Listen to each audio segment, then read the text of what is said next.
قصوں پر راضی مت ہو، خدا جیسے پہلے تھا وہ اب بھی ہے، اور اس کی قدرتیں جیسی پہلے تھیں وہ اب بھی ہیں، اور اس کا نشان دکھلانے پر جیسا کہ پہلے اقتدار تھا وہ اب بھی ہے۔ پھر تم کیوں صرف قصوں پر راضی ہوتے ہو؟ وہ مذہب ہلاک شدہ ہے جس کی معجزات صرف قصے ہیں، جس کی پیشگوئیاں صرف قصے ہیں، اور وہ جماعت ہلاک شدہ ہے جس پر خدا نازل نہیں ہوا اور جو یقین کے ذریعہ سے خدا کے ہاتھ سے پاک نہیں ہوئی۔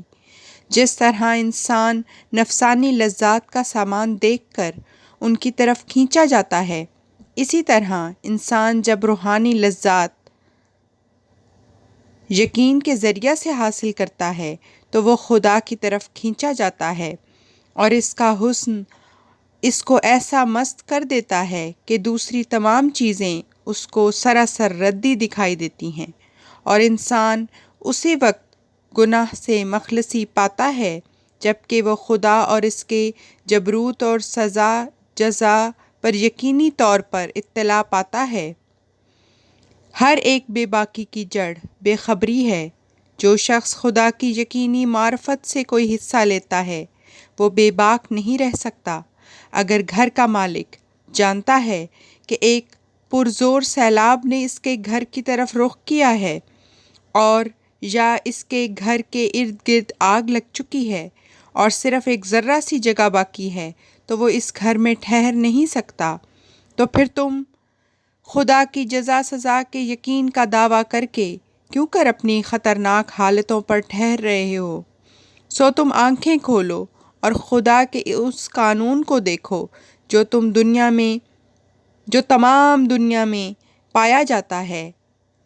چوہے مت بنو جو نیچے کی طرف جاتے ہیں، بلکہ بلند پرواز کبوتر بنو جو آسمان کے فضا کو اپنے لیے پسند کرتا ہے۔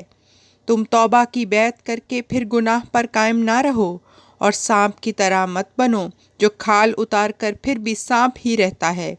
موت کو یاد رکھو کہ وہ تمہارے نزدیک آتی جاتی ہے اور تم اس سے بے خبر ہو۔ کوشش کرو کہ پاک ہو جاؤ، کہ انسان پاک کو تب پاتا ہے کہ خود پاک ہو جاوے۔ پاک ہونے کا ذریعہ وہ نماز ہے جو تجربے سے ادا کی جائے۔ مگر تم اس نعمت کو کیوں کر پا سکو؟ اس کا جواب خود خدا نے دیا ہے، جہاں قرآن میں فرماتا ہے وَاسْتَعِینُوا بِالصَّبْرِ وَالصَّلَاةِ، یعنی نماز اور صبر کے ساتھ خدا سے مدد چاہو۔ نماز کیا چیز ہے؟ وہ دعا ہے جو تسبیح، تحمید، تقدیس اور استغفار اور درود کے ساتھ تضرع سے مانگی جاتی ہے۔ سو جب تم نماز پڑھو تو بے خبر لوگوں کی طرح اپنی دعاؤں میں صرف عربی الفاظ کے پابند نہ رہو، کیونکہ ان کی نماز اور ان کا استغفار سب رسمیں ہیں جن کے ساتھ کوئی حقیقت نہیں۔